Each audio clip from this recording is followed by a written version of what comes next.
கர்த்தருடைய பரிசுத்த நாமத்துக்கு மகிமை உண்டாகட்டும். இந்த நாளிலும் கூட நம் நடுவுல இருக்கிற அண்ணன் ஜெயபால் சித்தரை உங்க மத்தியில அறிமுகப்படுத்துறதுல ரொம்ப பெருமைப்படுறேன். ஏன்னா ஜெயபால் சித்தர் அண்ணன் என்னுடைய பெரியப்பா மகன். கடந்த முறை விக்டர் அண்ணனை அறிமுகப்படுத்தும் போது அவங்களுடைய அம்மா தாத்தாவை குடும்பத்தை அறிமுகப்படுத்தின. இப்போ அவங்களுடைய அம்மா குடும்பம், விசேஷமா சொல்லணும்னா சித்தரனுடைய தாயாருடைய குடும்பத்தையும் அவங்களுடைய ஊழியத்தையும் உங்க மத்தியில அறிமுகப்படுத்திடுறேன். அதன் பின்பாக அண்ணன் ஆண்டவருடைய வார்த்தையை பகிர்ந்து கொள்வாங்க. ஜெயபால் சித்தர் அண்ணனுடைய தாயார் திருநெல்வேலி டயசிஸ்ல ரெவரண்ட் பால் மாணிக்கம்னு சொல்லி ஒரு நல்ல உண்மையான தேவ ஊழியத்தை செய்து நிறைவேற்றின தேவனுடைய மனிதர். அந்த நாட்கள்ல வேத வசனத்தை ஜனங்களுக்கு போதிப்பதுல, ஜனங்களை கர்த்தருக்குள்ள வழி நடத்துறதுல ரொம்ப அருமையான ஒரு நல்ல குருவானவர் பால்மாணிக்கம் அயர்வாளர் தான். அப்படிப்பட்ட மகன் மூலமா தான் திருநெல்வேலியில பெருமாள்புரத்துல இன்னைக்கு ஒரு சர்ச் இருக்குன்னு சொன்னா அதுக்கு மூல காரணம் பால்மாணிக்கம் அயர்வாள் தான். எங்க மாமா சாம் மாமாவுடைய திருமணம் நடைபெற்ற பொழுது அதே ஆலயத்துல நடந்துச்சுது. ஆனா பினிஷிங் ஆகல, மணல் தான் அந்த இடத்துல இருந்துச்சு. அப்படிப்பட்ட சூழ்நிலையில திருமண ஆராதனையை நடத்தினது பால்மாணிக்கம் அயர்வாள் தான், அவங்க அம்மாவுடைய தகப்பனார். ஆனா அவங்களுடைய பேக்ரவுண்ட குறிச்சு கொஞ்சம் நான் கேள்விப்பட்ட வகையில பால்மாணிக்கம் அயர்வாளுடைய குடும்பம் சிவகாசியை சார்ந்ததுன்னு சொல்லி நான் கேள்விப்பட்டிருக்கிறேன். ஆரம்ப நாள்ல சிவகாசி பட்டணத்தை குறித்து பார்ப்போம்னு சொன்னா ராக்லாண்ட் ஊழியம் செய்ததுன்னு நல்லா தெரியும். ஆனா அந்த நாட்கள்ல ஆரம்ப நாள் இயேசு கிறிஸ்துவை ஏற்றுக்கொண்டாச்சுன்னா சிவகாசி பட்டணத்துக்குள்ள கடையில ஜாமான் கொடுக்க மாட்டாங்க. தெருவில் இருக்கக்கூடிய பைப்புல போய் தண்ணி பிடிக்க போனா கிறிஸ்தவன்னு சொல்லி தண்ணி கூட கொடுக்க மாட்டாங்க. அதே நேரம் கிறிஸ்தவர்கள் யாராவது வியாபாரம் செய்ய போனாங்கன்னா அந்த வியாபாரம் செய்கிற பொருட்களை கூட வாங்காத ஒரு ஸ்ட்ராங்கான ஊர்னு சொன்னா சிவகாசி தான். இத்தனை ஒரு கடினமான இடத்திலும் ஆண்டவரை ஏற்றுக்கொண்ட தேவனுடைய பிள்ளைகள் கர்த்தருக்காக வைராக்கியமா நின்றதன் விளைவாகத்தான் இன்னைக்கு விருதுநகர் மாவட்டத்துல சிவகாசி அதன் சுற்று வட்டாரங்கள்ல இன்னைக்கு அநேக தேவ திருச்சபைகளும் தேவனுடைய ஊழியர்களும் தேவனுடைய பிள்ளைகளும் நிறைந்து காணப்படுறாங்கன்னா ஆதி நாட்கள்ல அவங்க சிந்தின ரத்தம், அவங்க வடித்த கண்ணீர் எல்லாத்தையும் கர்த்தர் கேட்டு மகிமையான காரியங்களை இன்னைக்கு விருதுநகர் மாவட்டத்துல சிவகாசியில ஆண்டவர் செய்து கொண்டிருக்கிறார். அந்த பேக்ரவுண்ட்ல இருந்து வந்தவங்க தான் அருமையான அண்ணன் ஜெயபால் சித்தர். இந்த அண்ணன் ரொம்ப அன்புள்ளவங்க. கடந்த முறை அண்ணனை நான் தொடர்பு கொள்ளும் போது போன வருஷம் அண்ணி வந்து தேவனுடைய ராஜ்யத்துக்குள்ள எடுத்துக்கொள்ளப்பட்ட சூழ்நிலையில நின்றதுனால அண்ணனை அன்னைக்கு நான் கூப்பிடல, ஆண்டவருடைய வார்த்தையை பகிர்ந்து கொள்ளல. பின்னால கூப்பிடுவோம்னு சொல்லி வரும்போது இன்னைக்கு அண்ணன் நம் நடுவுல இருப்பது ரொம்ப சந்தோஷம். ஏன்னா ஊழியத்தின் பாதையில அனுபவம் உள்ள அண்ணன் ரொம்ப அன்புள்ளவங்க. நான் இப்போ பேசும்போது கூட சொன்னாங்க, தம்பி நான் தாளையத்தை கிராஸ் பண்ணமா, தாளையத்தை கிராஸ் பண்ணும்போது உன்னையத்தான் நான் நினைச்சேன், உன்னைய குறிச்சுதான் நான் பேசிட்டு போனேன்னு சொல்லும் போது எவ்வளவா குடும்பத்தையும் நேசிக்கிறாங்கிறத நான் உணர முடிஞ்சிச்சுது. அதற்காக ஆண்டவருக்கு நன்றி செலுத்துகிறேன். இன்னைக்கும் அண்ணன் நல்ல நிலையில தான் இருக்கிறாங்க. வயோதிபங்கிறது ஒரு பெரிய இதே கிடையாது, ரொம்ப எல்லாம் வயசு ஆகல, நார்மலான இதுலதான் இருக்கிறாங்க. ஆனாலும் கர்த்தர் கரம் மகனோடு கூட இருந்து இன்னைக்கும் ஒரு நேரம் சும்மா இருக்கிறது இல்லை. எங்கே ஆகிலும் பிரேயர்ஸல் எடுக்க, வயோதிபர்களை சந்திக்க தேவனுடைய வார்த்தையை சொல்ல சபைகளுக்குள்ள சென்று ஊழியத்தை செய்து கொண்டிருக்கிறாங்க. இந்த அண்ணனை நீங்க ஜெபத்துல நினைச்சுக்கோங்க. இந்த அண்ணன் இன்னும் ஆண்டவருக்கு பயனுள்ள பாத்திரமா பிரயோஜனமான காரியங்களை செய்து வரும் தலைமுறையினரோ கர்த்தரை அறிய வேண்டும் என்று சொல்லி நாம ஜெபிப்போம். இவங்களை போல இன்னும் வாலிபர்கள் எழுமணும்னு சொல்லி நாம ஜெபிப்போம். இப்பொழுதும் நம் நடுவில் இருக்கிற அண்ணன் ஜெயபால் சித்தர் அவங்க தேவனுடைய வார்த்தையை நம்மோடு பகிர்ந்து கொள்வாங்க. Thank you very much. இந்த மாலை வேளையிலே சொன்ன இந்த அறிமுக வார்த்தைகளுக்காக நான் ஆண்டவரை ஸ்தோத்தரிக்கிறேன். தேவன் கொடுத்த பெற்றோர்கள் முன்னோர்களுக்காக ஆண்டவரை ஸ்தோத்தரிக்கிறேன். அவர்கள் மூலமாய் நாம் பெற்றுக்கொண்ட அந்த விசுவாச மாதிரிக்காக ஆண்டவருக்கு நன்றி செலுத்துகிறேன். இந்த வேளையில நாம் யாவரும் ஒருவேளை நம்முடைய குடும்பங்களிலே கிறிஸ்துமஸ் பண்டிகையை கொண்டாட பல ஆயத்தங்களை நாம் செய்து கொண்டிருக்கலாம். இன்றைக்கு கிறிஸ்துவின் வருகை சம்பந்தமான சில அம்சங்களை தியானிக்கலாம் என்று நினைத்திருக்கிறேன். இது நமக்கு பயனுள்ளதாக இருக்கும் என்று நம்புகிறேன். இந்த காலம் ஆங்கிலத்திலே அட்வென்ட் நாட்கள் என்று அழைக்கப்படுகிறது. அதனுடைய பொருள் கிறிஸ்துவின் வருகை என்பதாகும். இதன் சரித்திர பின்னணியை பார்ப்போம் என்றால் 1600வது ஆண்டுகளில் 1500 கடைசி 1600வது ஆண்டுகளின் அந்த பகுதிகளிலே இந்த அட்வென்ட் என்பது கொண்டாடப்பட்டது. ஆனால் அந்த நாட்களிலே இந்த கிறிஸ்துமஸ் என்று கொண்டாடப்படவில்லை. இன்று நாம் இதை கிறிஸ்துவின் பிறப்பாக கொண்டாடி கொண்டிருக்கிறோம். ஆதியிலே அந்த திருச்சபையானது அதை எப்படி கொண்டாடினார்கள்?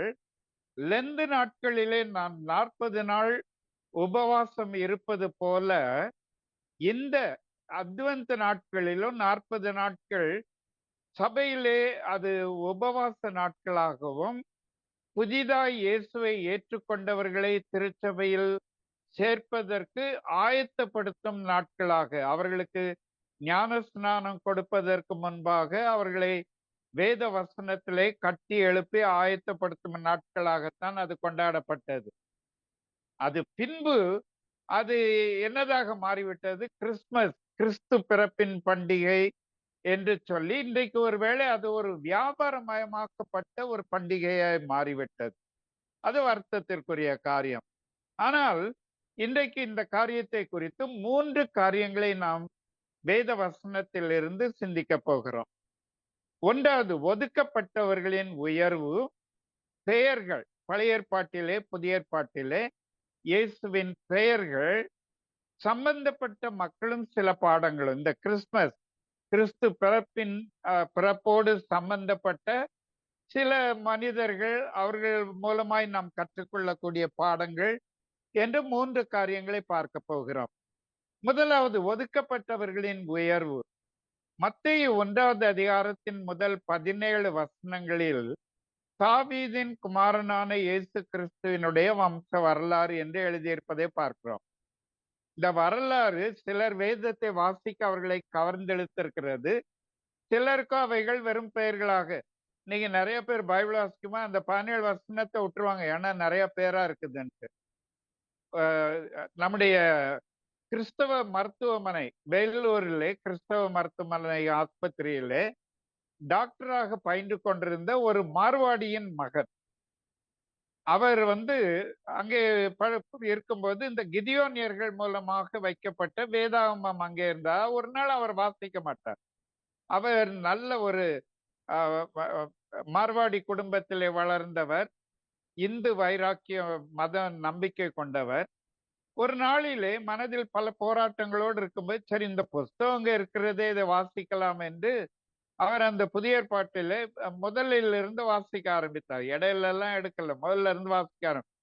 இந்த பெயர்களை பார்த்த உடனே அவருக்கு ரொம்ப ஆச்சரியமா இருந்தது. ஒரு மனிதனுடைய வம்ச வரலாறு இவ்வளவு நேர்த்தியாக கொடுக்கப்பட்டிருக்கிறது என்றால் அதிலே ஏதோ உண்மை இருக்க வேண்டும் என்று பிறகு அவர் வேதத்தை முழுவதும் அந்த புதிய ஏற்பாட்டை முழுவதும் வாசித்து பின்பு இயேசுவை ஏற்றுக்கொண்டு அவர் கிறிஸ்தவராக கிறிஸ்தவ வைத்தியராக இந்திய அருட்பணி இயக்கத்தில் IEMல சேர்ந்து ஊழியம் செய்தார். இன்றைக்கும் அவர் வெள்ளூரில் இருந்து ஊழியம் செய்து கொண்டிருக்கிறார். சோ இந்த வம்ச வரலாறு என்பது மிகவும் முக்கியமான ஒன்று. இதிலிருந்து சில காரியங்களை நாம் பார்க்க போகிறோம். யூத வம்ச வரலாறிலே பெண்களுக்கு இடம் கிடையாது. அதிலே ஆண்களுக்கு மாத்திரம்தான் இடம் உண்டு. பழைய ஏற்பாட்டிலே நாம் படித்து பார்ப்போமே என்றால், அந்த மக்கள் தொகை எடுக்கப்படும் போதெல்லாம் ஆண்களின் பெயர்கள் மாத்திரம்தான் குறிக்கப்படும். பெண்களுக்கு அந்த வம்ச வரலாறிலே இடம் கிடையாது. ஆனால் இந்த வம்ச வரலாறுல மத்தேயு குறிப்பிடும் போது 4 பெண்களுடைய பெயரை குறிப்பிடுகிறான். மரியாளை விட்டு 4 பெண்களுடைய பெயர்கள் குறிப்பிடப்படுகிறது. தாமார், ராகாப், ரூத், பத்சேபாள் என்று கொடுக்கப்படாமல் உரியாவின் மனைவியாய் இருந்தவள் என்று மத்தேயு அதை எழுதுகிறார். அது என்ன என்று சொல்லி பார்க்கலாம். எல்லா ஆண்களுடைய பெயர்கள் மத்தியிலே இந்த 4 பெண்களின் பெயர்களை மத்தேயு குறிப்பிடுகிறார். இதன் மூலமாக மத்தேயு வெறும் வம்ச வரலாறை மாத்திரம் கூறாமல் அதற்கு மேலாக ஏதோ ஒன்றை கூற விரும்புகிறார். தாமார் தன்னுடைய மாமனாரோடு தவறான விதத்தில் உறவு கொண்டு வம்சத்தை கட்டுகிறாள். ராகாப் என்ற வேசி என்று நாம் வேதத்தில் வாசிக்கிறோம். இஸ்ரவேலின் வேவுக்காரரை காப்பாற்றியதன் மூலமாக இஸ்ரவேலரோடு இணைக்கப்படுகிறாள். ரூத், தாமார் மற்றும் ராகாப் புறஜாதியினர். பத்சேபாளோ தாவீதின் தவறான உறவுக்காக அவளுடைய கணவனை கொண்டு அவனுடைய மனைவி ஆகிறாள். பத்சேபாளை மத்தியை குறிப்பிடும் போது உரியாவின் மனைவியாய் இருந்தவளிடத்தில் சாலமோனை பெற்றான் என்று சொல்லி குறிப்பிடுகிறார். உரியா இஸ்ரவேலன் அல்ல, அவனும் ஒரு புறஜாதி, அவர் ஒரு ஏத்தியன். இந்த 4 பெயர்கள் குறிப்பிடப்பட்டதற்கு பல காரணங்கள் பல வேத ஆசிரியர்கள் கூறுகிறார்கள். 3 காரியங்களை பார்த்தோம். இந்த 4 3 பேர் புறஜாதிகள் என்பதை சிலர் சுட்டு காட்டுகிறார்கள். முதலாவது வசனத்தில் இப்படி பார்க்கிறோம். ஆபிரகாமின் குமாரனாய் தாவீதின் குமாரனான இயேசு கிறிஸ்துவினுடைய வம்ச வரலாறு. யூத மேசியா இஸ்ரவேலை கடந்து தமது ஆசீர்வாதத்தை புறஜாதிகளுக்கும் அருளுகிறார் என்பதை தம்முடைய வம்ச வரலாறின் வாயிலாக அவர் காட்டுகிறார் என்று ஒரு வேத ஆசிரியர் குறிப்பிடுகிறார். இன்னொருவர் இதை குறித்து சொல்லும்போது என்ன சொல்லுகிறார்? 4 3 பேர் பாலியல் குற்றங்களில் சம்பந்தப்பட்டவர்கள் என்பதை மத்தேயு குறிப்பிட்டு பின்புள்ள வசனத்தில் அவர் தமது ஜனங்களின் பாவங்களை நீக்கி அவர்களை ரட்சிப்பார் என்று கூறி எவ்வித பாவங்களுக்கும் மன்னிப்பு உண்டு என்பதை தெளிவுபடுத்துகிறார். எந்த விதமான பாவமாயிருந்தாலும் சரி, அவர்களாய் செய்தாலும் சரி, மற்றவர்களாய் தூண்டப்பட்டு செய்யப்பட்டதா இருந்தாலும், எவ்விதமாய் பாவம் இருந்தாலும் அதற்கு மன்னிப்பு உண்டு என்பதை கூறுகிறார். 3வதாக இன்னும் சிலர் என்ன சொல்லுகிறார்கள்? 4 பேருக்குமே விசித்திரமான தேவனின் இரக்கமும் பாதுகாவலும் இருந்ததினால் மேசியாவின் வருகைக்காக அவர்களும் சேர்த்து கொள்ளப்பட்டனர் என்று நம்புகின்றனர். It's an extraordinary gift. அது ரொம்ப சிறந்த ஒரு தேவனுடைய இரக்கம் அவர்களுக்கு காண்பிக்கப்பட்டதுனாலே மேசியாவின் வருகைக்காக அவர்களுடைய பெயர்களும் சேர்த்து கொள்ளப்பட்டது என்று நம்புகிறார்கள். இன்னும் மேலாக சென்று பார்ப்போமே என்றால் மத்தேயு இயேசுவை அறிமுகப்படுத்துகிறார். 6வது வசனத்திலே ஈசாய் தாவீது ராஜாவை பெற்றான்.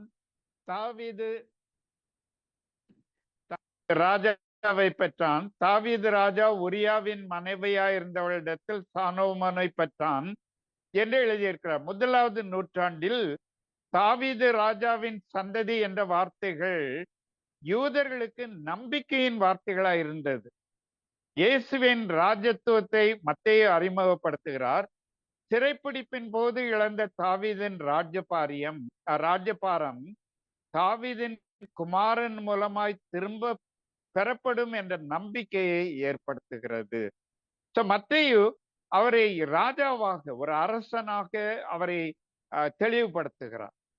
ஆகவே நாம் இதன் மூலமாக தேவன் நமக்கு நினைவுபடுத்துகிற காரியம் என்ன? ஒன்று, இயேசுவின் இடத்தில் எல்லாருக்கும் விடுதலை உண்டு. எவ்வளவு பெரிய பாவியா இருந்தாலும் இயேசுவின் இடத்தில் அவனுக்கு நம்பிக்கை உண்டு. 2வதாக, உலகம் புறக்கணிக்கும், ஆனால் இயேசு ஏற்றுக்கொள்ளுவார். இன்றைக்கு நம்ம நம்முடைய பணிக்களங்களில இதைத்தானே பார்க்கிறோம் இல்லையா? மக்களால் புறக்கணிக்கப்பட்ட சாதாரண ஆதிவாசி மக்களும் பலவிதமான பாவங்களில் வாழ்ந்து இருளிலே வாழ்ந்து கொண்டிருந்தவர்கள். அவர்களை இயேசு ஏற்றுக்கொண்டு இன்றைக்கு எவ்வளவாக உயர்த்தி இருக்கிறார். உலகம் புறக்கணிக்கும், இயேசு ஏற்றுக்கொள்வார். தாழ்வான ஆரம்பம், ஆனால் அது மகிமை உள்ளதாய் முடியும். மகிமை உள்ளதாய் முடியும். சோ இயேசுவின் இந்த வம்ச வரலாறின் மூலமாய் நாம் இதை கற்றுக்கொள்ளுகிறோம். இரண்டாவதாக பெயர்கள் என்று இதற்கு தலைப்பு கொடுத்திருக்கேன். இயேசுவிற்கு பழைய ஏற்பாட்டிலும் புதிய ஏற்பாட்டிலும் அநேக பெயர்கள் கொடுக்கப்பட்டது. அதில் சில முக்கியமானவற்றை மாத்திரம் பார்க்க போகிறோம். பழைய ஏற்பாட்டிலே ஏசாயா 9வது அதிகாரம் 6வது வசனம் நமக்கு நன்றாக தெரிந்த ஒரு வசனம். நமக்கு ஒரு பாலகன் பிறந்தார், நமக்கு ஒரு குமாரன் கொடுக்கப்பட்டார், கர்த்தத்துவம் அவர் தோளில் மேல் இருக்கும், அவர் நாமம் அதிசயமானவர், ஆலோசனை கர்த்தா, வல்லமை உள்ள தேவன், நித்திய பிதா, சமாதான பிரபு எனப்படும். இதை ஆங்கிலத்திலே நாம் படிப்போம் என்றால், இங்கே நமக்கு தமிழிலே அவர் நாமம் அதிசயமானவர், ஆலோசனை கர்த்தா 2 பெயர்களாக கொடுக்கப்பட்டிருக்கிறது. ஆனால் ஆங்கிலத்திலே பார்க்கும்போது and he will be called wonderful counselor, அதிசயமான ஆலோசனை கர்த்தா என்று சேர்த்து கொடுக்கப்பட்டிருக்கிறது. சரி, எப்படி இருந்தாலும் அதுல என்ன சொல்லப்பட்டிருக்கிறது? அவர் அதிசயமானவர், இன்றைக்கும் அதிசயங்களை செய்கிறவர். எவ்வளவு பெரிய காரியங்களை எல்லாம் இன்றைக்கு பார்த்து கொண்டிருக்கிறோம். சில நேரங்களில நமக்கு சோர்வு வருகிறது இல்லையா? யாரோ ஒருத்தர் அதிக சுகவீனமா இருக்கிறார்கள், ஜெபிக்கிறோம், அது எதுமோ ஜெபம் கேட்கப்பட்டது போல அல்ல, அவர்கள் மரித்து போகிறார்கள். ஆனால் அந்த விதமான சூழ்நிலையிலும் நாம் அறிந்து கொள்ள வேண்டிய ஒரு காரியம் என்ன? அவர் அதிசயமானவர். Is a wonderful God. அவரை போல ஒரு அருமையான தேவன் நமக்கு இருக்கவே முடியாது. உலகம் கைவிடலாம், உலகம் நம்மை வெறுத்து தள்ளலாம், உலகம் நம்மை ஒதுக்கி விடலாம், அவர் அதிசயமானவர். Is a wonderful savior. அவர் என்னை எவ்வளவு அருமையாய் நேசிக்கிறார் இல்லையா? நாங்கள் ஆதிவாசி மக்கள் மத்தியிலே ஒரிசாவிலும் மத்திய பிரதேசத்திலும் 15 ஆண்டுகள் ஊழியம் செய்ய ஆண்டவர் உதவி செய்தார். அந்த விதமான மக்கள் மத்தியில போய் அவர்களோடு அந்த தரையில உட்கார்ந்து அந்த குடிசையில அமர்ந்து அவர்களை போல ஒரு சின்ன வீட்டில இருந்து இந்த விதமாக இந்த நல்ல செய்தியை அறிவிக்கும் பாக்கியத்தை ஆண்டவர் கொடுத்தார். பிறகு அநேக மக்கள் இயேசுவை ஏற்றுக்கொண்டு வரும்போது அவங்க என்ன சொன்னாங்க தெரியுமா?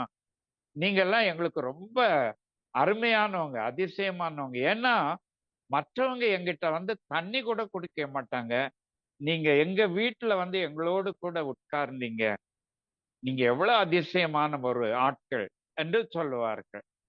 இன்றைக்கும் அந்த ஃபீல்ட போய் பார்க்க போகும்போது அப்படியே சுத்தி நின்றுடுவாங்க. அவங்களுக்கு அவ்வளவு சந்தோஷம். காரணம் என்ன? ஒதுக்கப்பட்டிருந்த அந்த மக்களுக்கு அந்த இயேசுவின் அன்பை அறிவிக்கும்படியாக அவர்களோடு கூட அமரத்தக்கதான கிருபை தேவன் கொடுத்தார். இன்றைக்கு இயேசு கிறிஸ்துவை குறித்து சிந்திக்கும் போது நாம் பாவிகளாய் இருக்கையில் கிறிஸ்து நமக்காக மரித்தார் என்று பவுல் சொல்லுகிறார். நம்ம எல்லாரும் நமக்கு நம்பிக்கை அற்ற சூழ்நிலையில நம்பிக்கையை கொடுப்பதற்காக அவர் என்னை போல ஒரு மனிதனாக அவர் என்னை ஏற்றுக்கொள்ளுகிறார். எவ்வளவு அருமையான ஆண்டவர் இல்லையா? வண்டர்ஃபுல். ஆலோசனை கர்த்தா. இன்றைக்கு உலகத்துல இந்த ஆலோசனைக்காக அலைந்து திரிகிற மக்களை பார்க்கிறோம். உலகத்துல குழப்பம், வீட்டுல குழப்பம், வேலையில குழப்பம், சமுதாயத்துல குழப்பம், சபைக்குள்ள போனோம்னா அங்கேயும் குழப்பம். யார்கிட்ட போய் என்ன நல்ல ஆலோசனை பெற்றுக்கொள்ள முடியும்? இன்றைக்கு அதை வச்சே இன்றைக்கு கவுன்சிலிங்ன்றத வச்சே இன்றைக்கு பணம் சம்பாதித்து கொண்டிருக்கிற அநேகரை பார்க்கணும். ஆனால் நம்முடைய ஆண்டவர் சரியான ஆலோசனையை கொடுக்கிறவர். உன்மேல் என் கண்ணை வைத்து உனக்கு ஆலோசனை சொல்லுவேன் என்று சொல்லுகிறார். நீ வலதுபுறம் இடதுபுறம் திரும்பும்போது இதுவே வழி, உனக்காக நடத்துங்க, இதுல நடக்குங்க என்று சொல்லி ஆலோசனை சொல்லுகிறவர். என்னை எல்லாவற்றிலும் தெளிவுபடுத்துகிற ஆண்டவர், ஆலோசனை கர்த்தர். நான் 17 வயதிலே ஆண்டவருக்கு என்னை ஒப்பு கொடுத்தேன். அந்த நாளிலே என்னுடைய பெற்றோரிடத்திலே போய் கேட்டேன், அம்மா நான் என்ன செய்யணும்? எஸ்எஸ்எல்சி படித்துக் கொண்டிருக்கிறேன். என்ன செய்ய வேண்டும்? நீ ஆண்டவர்கிட்ட போய் கேள். அவர் என்ன சொல்லுகிறார் அதன்படி செய். ஜெபித்தேன், வேதத்தை வாசித்தேன். ஆண்டவர் தீமோத்தேயு 2 தீமோத்தேயு 2:14 15வது வசனத்தின் மூலமாய் என்னை ஊழியத்திற்கு அழைத்தார். அன்றைக்கு ஒப்பு கொடுத்தேன். தேவன் தெளிவாய் வழி நடத்தினார். இன்றைக்கு எனக்கு 75 வயது முடிந்து விட்டது. ஆனால் இன்றைக்கும் அவர் நடத்தி கொண்டிருக்கிறார். எவ்வளவு அருமையான ஆலோசனை தந்து நடத்துகிறார். எல்லா விதமான சூழ்நிலைகளில், எல்லா விதமான நேரங்களிலும் அவர் ஆலோசனை கொடுக்கிறவர். வல்லமை உள்ள தேவன். அவர் சகலத்தையும் வல்லமையாய் செய்கிறவர். அவருடைய வல்லமை குறையவில்லை. அவர் நித்தியமான காரியத்தை நித்தியமான பிதாவாக நித்தியமானவராய் இருக்கிறார். வல்லமை குறையவே இல்லை. He is a sovereign God always. எப்போதும் அவர் வல்லமை உள்ள. அவருடைய வல்லமையை யாரும் பறித்து கொள்ள முடியாது. ஒருவேளை இன்றைக்கு சில காரியங்களை எல்லாம் உலக பிரகாரமாய் பார்க்கும்போது, ஏன் ஆண்டவர் இதற்கு பதில் கொடுக்கவில்லை? ஆண்டவருடைய வல்லமை குறைந்து விட்டதோ? இல்லவே இல்லை. அவர் எப்படி அவர் செயல்பட விரும்புகிறார் அப்படி செயல்படுத்துவார். அவர் வல்லமை உள்ள தேவன், நித்திய பிதா, எவர்லாஸ்டிங் ஃபாதர், என்றைக்கும் எனக்கு தகப்பனாய் இருக்கிறவர். இந்த உலக பிரகாரமான என்னுடைய தகப்பன் அவர் மறைந்து போனார். இன்றைக்கு தகப்பன் என்று நான் அறிந்து கொள்ளுகிறேன். அவரை இன்றைக்கும் நேசிக்கிறேன். அவருடைய அந்த அன்பிற்காக ஏங்குகிறேன். ஆனால் என்னுடைய தேவன் அவர் நித்தியமான பிதா. என்னை விட்டு போகிறவர் அல்ல. நான் உன்னை கைவிடுவதில்லை என்று சொல்லுகிற என்னுடைய பிதா, நித்தியமான பிதா. நான் என்னுடைய வாழ்க்கையின் ஓட்டம் முடிந்து அவருடைய ராஜ்யத்திலே செல்லும் போது அவரே என்னுடைய தகப்பனா இருப்பார். ஒருவேளை என்னுடைய தகப்பனாரு, என்னுடைய தாயார் அங்கெல்லாம் பார்ப்பேன், ஒருவேளை பார்ப்பேன். ஆனால் அங்கே உறவு கிடையாது. அங்கே அது ஒரு பெரிய ஸ்லாக்கியம். அங்கே என்னுடைய அட்ராக்ஷன், என்னுடைய கவர்ச்சி எல்லாம் யார் மேல இருக்கும்? இந்த நித்தியமான பிதாவானவர் எனக்காக ஜீவன் கொடுத்து என்னை தன்னுடைய சொந்த மகனாக ஏற்றுக்கொண்டவர், அவர் மேலதான் இருக்கும். கடைசியாக சமாதான பிரபு, is the prince of peace. அவர் சமாதானத்தின் இளவரசர் என்று அழைக்கப்படுகிறார். அவருடைய பிதா, பரலோக பிதா, அவரை இந்த உலகத்திற்கு அனுப்பினார். எப்படி? இந்த உலகத்தில் சமாதானத்தை கொண்டு வரும்படியாக. ஆனால் இயேசு கிறிஸ்து அவருடைய வாழ்க்கை ஊழியத்தில் அவர் என்ன சொல்லுகிறார்? நான் சமாதானத்தை கொண்டு வரேன்னு நினைக்காதீங்க. இது ராஜ்யத்துக்கு விரோதமா ராஜ்யம் வரும்.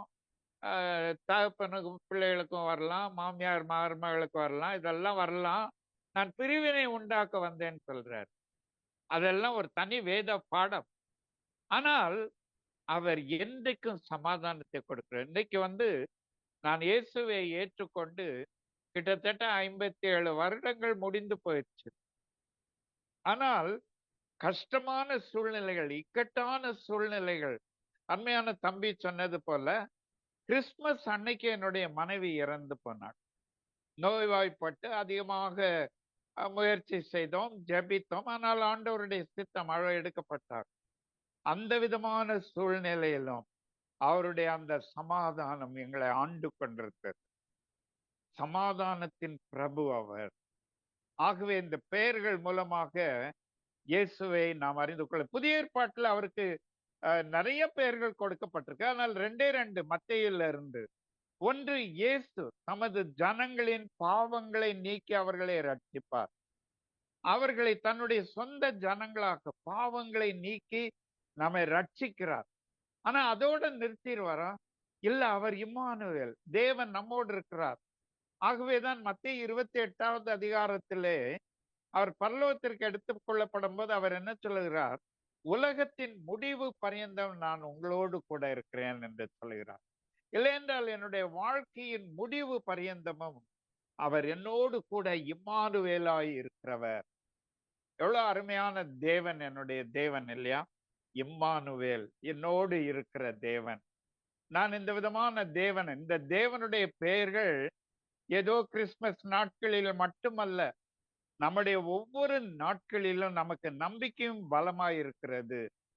தைரியமாக நம்முடைய ஓட்டத்தை ஓடி முடிக்க இந்த நாமங்களை நாம் பிடித்துக் கொள்ளும்போது, அதை நம்முடைய சொந்தமாக்கிக் கொள்ளும்போது, இந்த நாமங்கள் நமக்கு உதவி செய்யும். எவ்வளவு அருமையான பெயர்கள் இல்லையா? நமக்கு இந்த பெயர்கள் எல்லாம் ஒரு காரணத்தோடு கொடுக்கப்படுகிறது. இப்போ எனக்கு ஜெயபால் என்ற பெயர் என்னுடைய என்னுடைய ஆ, பெரியப்பா கொடுத்தார்களாம். என்னுடைய பெற்றோர்கள் சொல்லுவார்கள். என்னுடைய பெரியப்பா கொடுத்த பெயர் ஜெயபால். என்ன சொல்லி கொடுத்தாங்களாம்? இவன் வெற்றியுள்ள பவுலை போல மாற வேண்டும், ஜெயம் பெறுகிற பவுலை போல மாற வேண்டும் என்று ஜெயபால் என்று பெயர் கொடுத்தார்களாம். என்னுடைய மாமா, அம்மாவுடைய தம்பி, அவர்கள் தாய்லாந்திலே மிஷனரியா இருந்து அங்கேயே மரித்தார்கள். அவர்கள் எனக்கு யோசேப்பு, ஜோசப் என்று பெயர் கொடுத்தார். அவன் யோசேப்பை போல வாலிப வயதிலே அவன் இயேசுவிற்காக தன்னுடைய வாழ்க்கையை கொடுத்து இயேசுவிற்காக அவன் சாட்சியா இருக்க வேண்டும் என்று யோசேப்பு என்று கொடுத்தார்களாம். அதெல்லாம் இன்னைக்கு நினைச்சு பிறகு என்னுடைய பெற்றோர்கள் இதை சொல்லுவார்கள். நான் வாலிப வயதிலே பாவத்தில் இருக்கும்போது அதெல்லாம் சொல்லுவாங்க, டே இந்த மாதிரி உனக்கு பெயர் கொடுக்கப்பட்ட. அப்போ அதற்கு அர்த்தம் தெரிய, அதை குறித்து கவலை இல்லை. ஆனால் இன்றைக்கும் யோசித்து பார்க்கும்போது என்னுடைய பெரியப்பாவும் என்னுடைய மாமாவும் எனக்கு கொடுத்த பெயர்கள் எவ்வளவு அருமையாய் சிந்தித்து அந்த பெயர்களை கொடுத்திருக்கிறார்கள். அப்படின்னா நான் அதற்கு தகுதி உள்ளவனாய் இருக்க வேண்டும். இந்த பெயர்கள், இயேசுவினுடைய பெயர்கள் நமக்கு பலம் கொடுக்கிறதாய், நம்மை முன்னெடுத்து செல்லுகிறதாய் அது காணப்படுகிறது. இந்த பெயர்கள் கிறிஸ்துமஸ் நாட்களிலே நமக்கு பலவிதமான காரியங்களை கற்றுக் கொடுக்கிறது. இந்த கிறிஸ்துமஸ் நாட்களிலே கிறிஸ்துமஸ்க்காக நாம் ஆயத்தப்பட்டு கொண்டிருக்கும் போது நம்மில் சிலர் தேவைகளோடும் மற்றும் பல மன சோர்விலும் இருக்கக்கூடும். ஒருவேளை குடும்பத்தில் பிரச்சனைகள், குடும்பத்தில் தேவைகள், சூழ்நிலைகள் நமக்கு சாதகமாக இல்லை, மன சோர்வுகளிலே ஒருவேளை நாம இருக்கலாம். ஆனால் நம்மோடு கூட இருக்கும் இம்மானுவேல் நம்முடைய கரம் பிடித்து நடத்த எப்போதும் ஆயத்தமாயிருக்கிறார். இந்த சூழ்நிலைகள் எப்போதுமே நம்ம மேல வெற்றி பெற முடியாது. காரணம் என்ன? என்னை கரம் பிடித்து நடத்துகிற இந்த இயேசு கிறிஸ்து, இம்மானுவேல் ஆகிய தேவன் என்னை பாவத்திலிருந்து விடுதலை கொடுத்து என்னை தன்னுடைய சொந்த குமாரனாய் ஏற்றுக்கொண்டவர். அவர் என்னை எப்போது நடத்த, எந்த சூழ்நிலையிலும் எந்த தேவைகளின் மத்தியிலும் நடத்த அவர் ஆயத்தம் உள்ளவராயிருக்கிறார். நான் 2009 ஆண்டு நவம்பர் மாதத்திலே நான் இயக்கத்தில் இருந்து ஓய்வு பெற்றேன். இன்றைக்கு 15 ஆண்டுகள் முடிந்து போயிடுச்சு. ஆனால் இன்றைக்கும் எந்த குறைவும் இல்லாமல் சிறப்பாக நடத்தி கொண்டிருக்கிறார். இன்றைக்கும் தேவையான பலனை கொடுத்து இந்த ஊழியத்தை நிறைவேற்ற வாய்ப்பு கொடுக்கிறேன். அன்னைக்கு நான் ஐஎம் ஊழியனாக இருந்தேன். இன்றைக்கு பல இயக்கங்களோடு சேர்ந்து நான் ஊழியத்தில் ஈடுபடுகிறேன். இந்த விதமான ஸ்லாக்கியத்தை ஆண்டவர் கொடுத்திருக்கிறார். அநேக வாய்ப்புகளை கொடுத்து தேவன் அதை பலப்படுத்தி இன்றைக்கும் கூட இருந்து வழி நடத்துகிறதை நான் அனுபவித்துக் கொண்டிருக்கிறேன். ஆகவே என்னுடைய கேட்டுக்கொண்டிருக்கிற அருமையான சகோதர சகோதரிகளே, இந்த கிறிஸ்துமஸ் நாட்களிலே இயேசு கிறிஸ்துவிற்கு கொடுக்கப்பட்ட இந்த பெயர்கள், அவைகள் எப்படிப்பட்டதாய் உங்களை உற்சாகப்படுத்துகிறதாய் காணப்படுகிறது. கடைசியாக சம்பந்தப்பட்ட மக்களும் சில பாடங்களும் என்று நான் சொல்லி இருக்கிறேன். கிறிஸ்து பிறப்பின் சம்பவத்தோடு சம்பந்தப்பட்ட சிலரை குறித்து நாம் சிந்திக்க போகிறோம். இந்த பெயர்களை மத்தேயு மற்றும் லூக்கா தங்களது சுவிசேஷங்களில் குறிப்பிட்டிருக்கிறார்கள். மத்தேயு 1-2 அதிகாரம், லூக்கா 1-2 அதிகாரத்திலே நாம் படித்து பார்ப்போம் என்றால் இந்த பெயர்களை பார்க்க முடியும். முதலாவது மத்தேயில் உள்ள சில பெயர்களை பார்க்கலாம். முதலாவது மத்தேயில பார்க்கக்கூடிய பெயர் ஏரோது. மத்தேயு 2-3 வசனத்தில், 2வது அதிகாரம் 3வது வசனத்திலே இப்படி பார்க்கிறோம். ஏரோது ராஜா அதை கேட்ட போது அவனும் அவனோட கூட எருசலேம் நகரத்தார் அனைவரும் கலங்கினார்கள். சாஸ்திரிகள் சொல்றாங்க, யூதருக்கு ராஜாவாய் பிறந்திருக்கிற எங்க இருக்கிறார்? நாங்க அவளை பணிந்து கொள்வதற்காக வந்தோம். இந்த ராஜாவுக்கு பயங்கர கோபம், பயங்கர கலக்கம். அவனோடு கூட எருசலேம் நகரத்தார் அனைவரும் கலங்கினார்கள் என்று சொல்லி பார்க்கிறோம்.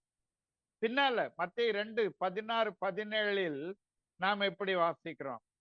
இப்ப சாஸ்திரிகள்கிட்ட சொல்றாரு, நீங்க வந்து என்னை குழந்தைய பார்த்துட்டு சொல்லுங்க, நானும் போய் அவரை வணங்க வேண்டும். ஆனா அவருடைய ஒரே நோக்கம் அந்த குழந்தையை கொண்டு போட வேண்டும். ஆனா தேவனால் உணர்த்தப்பட்டு அவங்க வேற வழியா போயிட்டாங்க.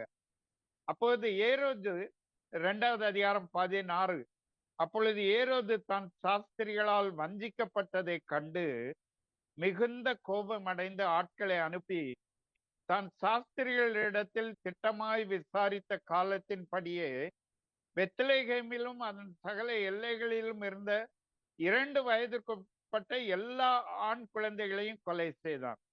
புலம்பலும் அழுகையும் மிகுந்த துக்கம் கொண்டாடுதலுமான கூக்குரல் ராமாவிலே கேட்கப்பட்டது என்று பார்க்கிறோம். ஏரோதுவை குறித்து நாம் சொல்ல வேண்டும் என்றால் என்ன சொல்லலாம்?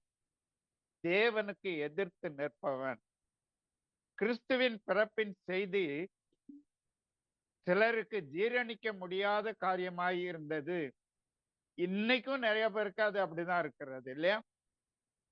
இன்றைக்கு உத்தரப்பிரதேசத்திலும் இன்னும் அநேக மற்ற மாநிலங்களிலே கிறிஸ்தவர்கள் என்பதனாலே எவ்வளவாக துன்பப்படுத்தப்படுகிறார்கள், எவ்வளவாக கஷ்டப்படுத்தப்படுகிறார்கள், கொலை செய்யப்படுகிறார்கள். அவனால அவங்களுக்கு என்னது, நான் இதுல இந்த விசுவாசத்துல எந்த விதத்திலும் நான் வந்து காம்ப்ரமைஸ் பண்ணவே மாட்டேன். இயேசுதான் என்னுடைய ரட்சகர். குஜராத்திலே அநேக ஆண்டுகளுக்கு முன்பா எதிர்ப்பு வந்தது. திருச்சபைகள் இடிக்கப்பட்டது, எரிக்கப்பட்டது, மக்கள் கொலை செய்யப்பட்டார்கள். அப்போது ஒரு கிராமத்திலே சென்று அவர்கள் அந்த ஆலயத்தை இடிப்பதற்காக ஆயத்தமாகும் போது அந்த கிராமத்தில் உள்ள விசுவாசிகள் என்ன சொன்னார்கள்? நாங்கள் கட்டின இந்த தேவாலயத்தை உங்களால் இடிக்க முடியும், ஆனால் உண்மையான தேவாலயம் எங்கள் உள்ளத்தில் இருக்கிறது, இதை அழிக்க உங்களால் முடியாது என்று சொன்னார்களாம். எதிர்த்து நின்ற மனிதன், எதிர்த்து நின்றவர்களும் இயேசுவை ஏற்றுக்கொள்ளும்படியாக அவர் மாற்றின அந்த வல்லமை உள்ள நாமும். தேவனுக்கு எதிர்த்து நின்ற மனிதன் ஏரோது. நாம இன்றைக்கு ஒருவேளை அவரை எதிர்த்து நிற்கிறவர்களாய் காணப்படுகிறோமா? ஆலயத்திற்கு போறோம், காணிக்க கொடுக்கிறோம், ஊழியங்களை தாங்குகிறோம் எல்லாது. ஆனால் சில நம்முடைய செயல்கள் தேவனுக்கு பிரியமில்லாததாக, அவருக்கு எதிர்த்து நிற்கிறதாய் காணப்படுகிறதா? இந்த கிறிஸ்துமஸ் நாட்களிலே நம்மை நாமே சோதிக்க அழைக்கப்படுகிறோம். 2வதாக சாஸ்திரிகள். மத்தேயு 2:2 யூதருக்கு ராஜாவா பிறந்திருக்கிறவர் எங்கே? கிழக்கிலே அவருடைய நட்சத்திரத்தை கண்டு அவரை பணிந்து கொள்ள வந்தோம் என்றார்கள். 12வது வசனத்துல இப்படி பார்க்கிறோம். மத்தேயு 2:12 பின்பு அவர்கள் ஏரோதின் இடத்திற்கு திரும்பி போக வேண்டாம் என்று சொப்பனத்தில் தேவனால் எச்சரிக்கப்பட்டு வேறு வழியாய் தங்கள் தேசத்திற்கு திரும்பி போனார்கள் என்று பார்க்கிறோம். இந்த சாஸ்திரிகளை குறித்து நாம் பார்க்கும்போது அவர்களுக்கு என்ன சொல்லலாம்? தேவனுடைய வார்த்தைக்கு கீழ்ப்படிந்தவர்கள். வாஞ்சியோடு தேடி வந்த போது ஒரு தவறு நடந்தது, உண்மைதான். அப்போ மனுஷியத்துல ராஜானா அரண்மனையில் தான் பிறந்திருக்க வேண்டும் என்று நினைத்தார்கள். ஆனால் தேவன் அவர்களை எச்சரித்த போது அதற்கு கீழ்ப்படிந்து அவர்கள் வேறு வழியாக சென்று விட்டார்கள். சாஸ்திரியோட பேரு நமக்கு தெரியாது, எத்தனை பேர் இருந்தாங்க நமக்கு தெரியாது. நம்ம இன்னைக்கு 3 சாஸ்திரிகள், 3 பரிசுகள் கொடுக்கப்பட்டதுனாலே 3 சாஸ்திரிகள் என்று சொல்லுகிறோம். இல்ல ஒருவேளை கூட இருந்திருக்கலாம், தெரியல நமக்கு. அதுல வேதம் அது நமக்கு முக்கியமான காரியம் இல்லை. ஆனால் அந்த சாஸ்திரிகளை போல அவரை தேடி அவ்வளவு தூரம் வந்து அவரை பணிந்து கொள்வது மாத்திரம் போதாது, அவருடைய வார்த்தைக்கு நான் கீழ்ப்படிய வேண்டும். எச்சரிப்பின் சத்தத்திற்கு நான் கீழ்ப்படியவில்லை என்றால் என்னுடைய கிறிஸ்துமஸ் கொண்டாட்டங்கள் வெறும் கொண்டாட்டங்களாக மாத்திரம் இருந்துவிடும். ஆகவே தேவன் நமக்கு இந்த காரியத்தை கற்றுக் கொடுக்கிறார். லூக்காவில் இருந்து சிலரை குறித்து சிந்திக்கலாம். சகரியா, எலிசபெத் என்ற ஒரு தம்பதி, அவர்களை குறித்து என்ன சொல்லியிருக்கிறார்? லூக்கா 1வது அதிகாரம் 5வது வசனத்திலிருந்து 7வது வசனம் வரைக்கும் வாசிக்கிறேன். யூதேயா தேசத்தின் ராஜாவாகிய ஏரோதின் நாட்களில் அபியா என்னும் ஆசாரிய வகுப்பில் சகரியா என் பெயர் கொண்ட ஆசாரியன் ஒருவர் என்றுதான். அவன் மனைவி ஆரோனுடைய குமாரத்திகளில் ஒருத்தி, அவள் பேர் எலிசபெத். அவர்கள் இருவரும் கர்த்தரிடத்தில் சகல கற்பனைகளின்படியையும் நியமங்களின்படியும் குற்றமற்றவர்களாய் நடந்து தேவனுக்கு முன்பாக நீதி உள்ளவர்களாய் இருந்தார்கள். எலிசபெத் மலடியாய் இருந்தபடியினால் அவர்களுக்கு பிள்ளை இல்லாதிருந்தது. இந்த சம்பவத்தை நாம் நன்றா இருந்திருக்கிறோம். தூதன் இப்போ சகரியாட்ட சொல்றான், பயப்படாத, உன் வேண்டுதல் கேட்கப்பட்டு. அவன் ஜெபம் பண்ணது எப்ப வேண்டி இருப்பான்? கல்யாணம் கட்டி கொஞ்ச நாள், 2 வருஷம், 5 வருஷம், ஒருவேளை 10 வருஷம் ஜெபம் பண்ணிருக்கலாம். இப்போ வயதாகி போயிடுச்சு, எல்லாம் முடிஞ்சு போயிடுச்சுன்னு இருக்கும்போது சகரியாட்ட தேவதூதன் என்ன சொல்லும்? உன் வேண்டுதல் கேட்கப்பட்டது. உண்மையும் நீதியும் உள்ளவர்களாய் இருப்பதினால் எல்லாம் நல்லதாய்த்தான் நடக்கும்ட்டு சொல்ல முடியாது. அப்போதும் தேவைகள் வரலாம். தேவைகளுக்காக ஜபிக்கும் போது கால தாமதமும் ஆகலாம். சோர்ந்து போக வேண்டாம். மரியாதை குறித்து நமக்கு நன்றாக தெரியும். தேவதூதன் சொல்லுகிறான், அவர் நீ கன்னி இருக்கிற, நான் கற்பவதி ஆவாய். இதெல்லாம் எப்படி ஆகும் எல்லாம் நம்ம அறிந்திருக்கிறோம். ஆனால் அதை தேவதூதன் அறிவித்து சென்ற போது அவ என்ன சொல்லுகிறாள்? இதோ நான் ஆண்டவருக்கு அடிமை. ஏன்னா சூழ்நிலை ரொம்ப மோசம். திருமணத்திற்கு ஒப்பந்தம் செய்யப்பட்டு கன்னிக்கு அவள் கற்பவதி ஆகிவிட்டால் கல்லெறிந்து கொல்லப்பட வேண்டும். கடினமான சூழ்நிலை. இதெல்லாம் நன்றாய் அறிந்திருந்த மரியாள். ஆனால் தேவன் இதை சொன்னார், தேவன் இதை செய்கிறார் என்ற போது அவள் என்ன சொல்கிறார்? நான் ஆண்டவருக்கு அடிமை என்று தன்னை ஒப்பு கொடுக்கிறார். நம்முடைய கடினமான சூழ்நிலைகளிலும் நம்மை ஆண்டவருக்கு, ஆண்டவரே நான் உமக்கு அடிமை என்று ஒப்பு கொடுக்க நான் ஆயத்தமா இருக்கிறேன்னா, சூழ்நிலைகள் விரோதமா இருக்கலாம், மற்ற காரியங்கள் விரோதமா இருக்கலாம், ஆனால் ஆண்டவருக்கு என்னை அடிமை என்று நான் ஒப்பு கொடுக்க வேண்டும். இன்னும் 2 பெயர்கள், அதை நாம் சீக்கிரமாய் பார்த்து முடிக்க போகிறோம். சிமியோன் ஆலயத்துல இருக்கிறான், வயது முதிர்ந்தவன், நீதியும் தேவ பக்தியும் உள்ளவன், அவன் மேல் பரிசுத்த ஆவியானவர் இருந்தார் என்று லூக்கா 2வது அதிகாரம் 25 35 வசனம் வரைக்கும் பார்த்தோம்னா அதுல பார்க்க முடியும். அவர் அந்த குழந்தையை கண்டவுடனே கையில ஏந்தி அவரை குறித்து ஒரு எல்லாம் சொல்லி அவர் என்ன கடைசியில என்ன சொல்லுகிறார்? லூக்கா 2வது அதிகாரம் 32 அவர் இயேசு பாலகனை எப்படி பார்க்கிறார்? உம்முடைய இரட்சணியத்தை என் கண்கள் கண்டது. இயேசு கிறிஸ்துவை இரட்சணியமாக, he looked at Jesus as salvation, விடுதலை கொடுக்கிறவராக அவரை பார்த்தார். விடுதலை கொடுக்கிறவராக பார்த்தார். நாம் இயேசுவை எப்படி பார்க்கிறோம்? ரொம்ப முக்கியமான கேள்வி இல்லையா? அவரை இரட்சகராக பார்க்கிறோமா, இல்லைன்னா அவரை கிறிஸ்துமஸ் தாத்தாவை போல பரிசு கொடுக்கிறவராக நாம் பார்க்கிறோமா? இன்னைக்கு கிறிஸ்துமஸ் தாத்தா வேஷம் போட்டு ஆடி, ஐயோ எல்லாம் இயேசுவை எல்லாம் விட்டுட்டு எங்கேயோ போயிட்டோம் நம்ம. இன்றைக்கு கிறிஸ்துவிற்கு இடம் கொடுப்பதை விட்டுவிட்டு கிறிஸ்துமஸ் மரத்திற்கும் நட்சத்திரம் தொங்க போடுறதுக்கும் இன்னும் கிறிஸ்துமஸ் தாத்தா வேஷம் போட்டு கிறிஸ்துவை நாம் இரட்சகராக பார்ப்பேன் என்றால் இதற்கு அங்கே இடமே கிடையாது. இதற்கு அங்கே இடமே கிடையாது. ஒருவேளை கொஞ்சம் சின்ன டெக்கரேஷன், ஒருவேளை ஒரு நம்முடைய கொண்டாட்டத்தை காமிக்கிறதுக்கு தப்பு கிடையாது. ஆனால் அதுவே எனக்கு கிறிஸ்துமஸ் என்று நினைப்போமே என்றால் நான் இரட்சகரை காணாமல் அவரை இழந்து போவேன். அது வெறும் கிறிஸ்துமஸ்.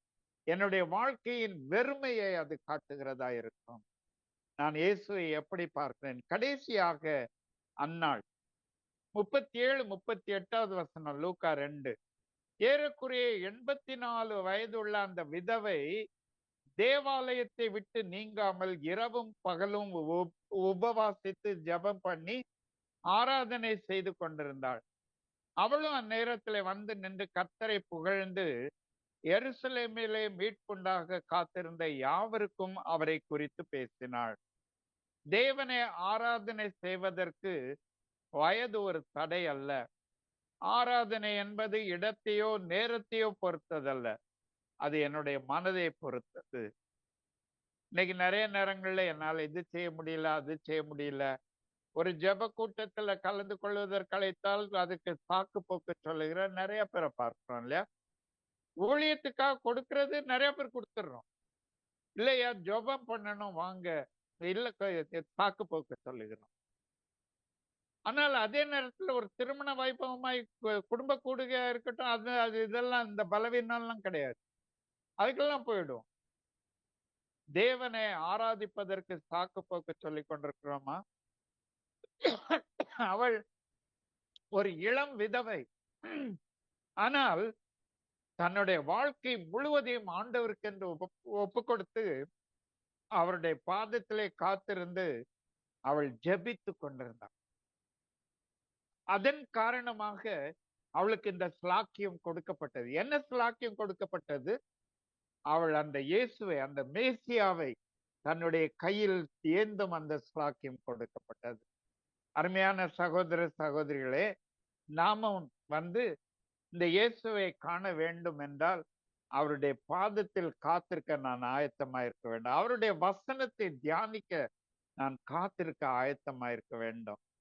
இல்லைன்னா பிரயோஜனம் இல்லை, இழந்து போவேன். அந்த தருணம் எனக்கு கிடைக்காது. அந்த அன்னாளுக்கு கிடைத்த ஸ்லாக்கியம் உங்களுக்கு எனக்கு கிடைக்கணும்னா அவருடைய பாதத்தில் காத்திருக்கணும், அவருடைய வார்த்தையில் காத்திருக்க வேண்டும். ஆண்டவரே பேசும், கேட்கிறேன் என்று அவருடைய பாதத்தில் காத்திருக்க வேண்டும். இன்று நாம் சிந்தித்த இந்த நபர்களில் நாம் யாரை போல இருக்கிறோம் அல்லது யாரை போல இருக்க விரும்புகிறோம்?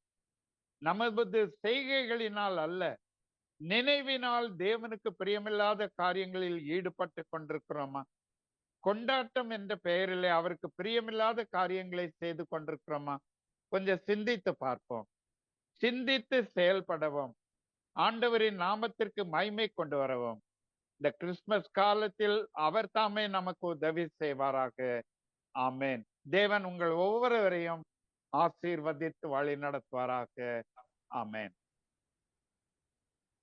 அப்படியே நாம இருக்கிற இடத்துல தேவனை நோக்கி பார்ப்போம்.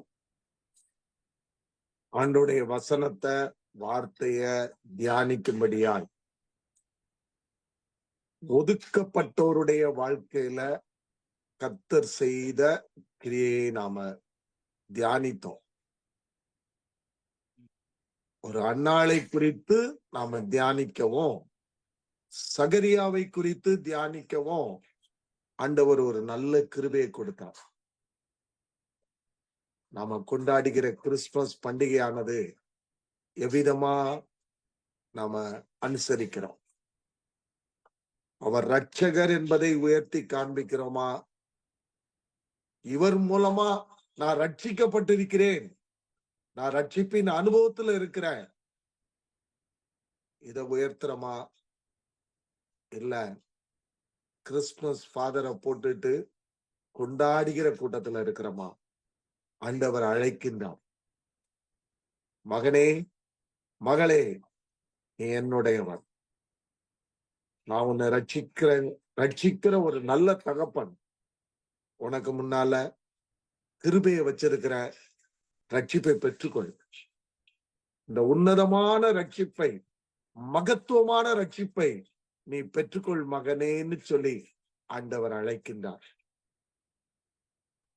அவருடைய அழைப்பின் சத்தம் நமக்குள்ள கேட்கட்டும். நம்மை ஆண்டவருடைய கரத்துல ஒப்பு கொடுப்போமா? அன்பின் ஆண்டவரே, ஒரு நல்ல கிருபையின் நேரத்தை நீங்க எங்களுக்கு தந்தீங்க, அதற்காக ஸ்தோத்திரம். இப்பவும் ஆண்டவரே, நாங்க தியானிக்கும்படியாய் எங்களுக்கு முன்பாக நீங்க வைத்த வசனங்கள் ஒவ்வொன்றுக்காக உமக்கு ஸ்தோத்திரம் கர்த்தாவே. ஸ்தோத்திரம், ஸ்தோத்திரம், ஸ்தோத்திரம். ஆண்டவரே, நீங்க எங்களுக்கு காண்பித்த ஒவ்வொரு பாத்திரங்கள், ஆண்டவரே, எல்லாவற்றுக்காக உமக்கு ஸ்தோத்திரம் கர்த்தாவே. நன்றி செலுத்துகிறோம். தள்ளப்பட்ட நிலையில நின்னாலும் தூக்கி எடுக்கிறவர் நீர், புறம்பே தள்ளப்பட்ட நிலையில நின்னாலும் உபயோகப்படுத்துகிறவர் நீர். நீங்க முகத்தை பார்க்கிற தேவன் அல்ல, இருதயத்தை பார்க்கிறவர் என்பதை நீங்க வெளிப்படுத்தினீங்க, அதற்காக ஸ்தோத்திரம். கேட்ட வசனத்தின்படி ஆண்டவரே நாங்க நடக்க, அதனை கைக்கொள்ள தேவன் எங்களுக்கு அனுக்கிரகம் பாராட்டும். விசேஷமா இன்றைய நாளிலும் வார்த்தையை பகிர்ந்து கொண்ட அண்ணனுக்காக ஸ்தோத்திரம். ராஜா, மகனோடு கூட கர்த்தர் இருக்கிறீங்க. மகனை கர்த்தர் இன்னும் பலப்படுத்துங்க. பலவீனங்கள் எல்லாவற்றையும் கர்த்தர் மாற்றி புது பலத்தை கொடுங்க. ஆண்டவர் தாமே இன்னும் போக வேண்டிய தூரம் ஏராளம் இருக்குது. எலியாவுக்கு பலன் கொடுத்தவர் அண்ணனுக்கும் பலன் கொடுங்கப்பா. காத்துக்கொள்ளுங்க, நல்ல பாதுகாப்ப தாங்க, கிருபைக்குள்ள மூடிக்கொள்ளுங்க. இந்த வேளையிலும் ஆண்டவரே, ஜெபத்துல இணைந்த ஒவ்வொரு சகோதரியும் கூட உம்முடைய கரத்துல ஒப்பு கொடுக்கிறோம். ஊழியத்தின் பாதையில உள்ள சகோதரர்கள் உண்டு. ஆண்டவரே, ஊழியம் செய்ய வாஞ்சையாய் இருக்கிற மக்களும் உண்டு. கர்த்தாவே, தேவனாகிய கர்த்தர் ஆண்டவரே, அவர்கள் மேல உம்முடைய கண்களை வைத்து ஆலோசனைகளை கொடுத்து ஆண்டவரே நீங்க மகிழ்ப்பட அவங்களை எடுத்து போய்படுத்தும். இந்த செய்தியை கேட்கிற ஜனங்கள் ஒவ்வொருத்தரும் இருதயத்துல புத்துண்டவர்களாய் திகழ தேவன் அனுக்கிரகம் பாராட்டும். தேவைகளை கர்த்தர் சந்தியும், குறைவுகளை கர்த்தர் நிறைவாக்கும். சொஸ்தமாக்க வேண்டிய இடத்துல சொஸ்தப்படுத்தி, குணப்படுத்த வேண்டிய இடத்துல குணப்படுத்தி நீங்க மகிழ்படணும். திரும்ப கூட இருக்கட்டும். துதிகரமை எடுத்துக்கொள்ளும். மீட்பர் இயேசுவின் நாமத்தில் வேண்டுகிறேன் நல்ல பிதாவே, ஆமென், ஆமென். என் ஆத்துமாவே கர்த்தரை ஸ்தோத்தரி, என் முழு உள்ளமே அவருடைய பரிசுத்த நாமத்தை ஸ்தோத்தரி.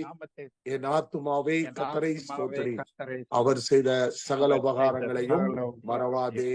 ஆமென். கர்த்தருடைய பரிசுத்த நாமத்துக்கு மகிமையுண்டாகட்டும். அண்ணனுக்கு நான் இருதயத்தின் ஆழத்திலிருந்து நன்றி செலுத்துறேன். விசேஷமா ஒரு நல்ல ஒரு சிம்பிளா புரிந்து கொள்ளக்கூடிய வார்த்தையை சொன்னீங்க. அது பயனுள்ளதாக இருக்கும்.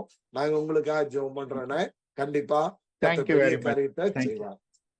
அதோடு அண்ணன் தன்னுடைய வாழ்க்கை பயணத்தை, அதாவது ஊழியத்தின் பாதையில ஆண்டவர் அவங்கள வழி நடத்தின இடம், அவங்கள பயன்படுத்தின காரியங்கள் எல்லாத்தையும் கொடுத்து ஒரு பயோகிராபி புஸ்தகம் ஒண்ணு எழுதியிருக்கிறாங்க. அந்த புஸ்தகம் வேணுங்கிறவங்க யூடியூப்ல வரும்போது அண்ணனுடைய செல் நம்பரை நான் கொடுத்துருவேன். அண்ணனோடு தொடர்பு கொண்டு அந்த புஸ்தகத்தை பெற்றுக்கொள்ளுங்கள். ஏன்னா இது நமக்கு ஒரு உற்சாகம் ஊட்டக்கூடியதாகவும் இருக்கும். நம்முடைய சந்ததிகளையும் நாம உருவாக்குவதற்கு பயனுள்ள ஒரு புஸ்தகம். ஆகையினால அதை பயன்படுத்தும்படி அன்போடு கேட்டுக்கொள்கிற தாமே நம்ம ஒவ்வொருவரையும் ஆசீர்வதிப்பாராக. Thank you so much. Thank you so much. Thank you.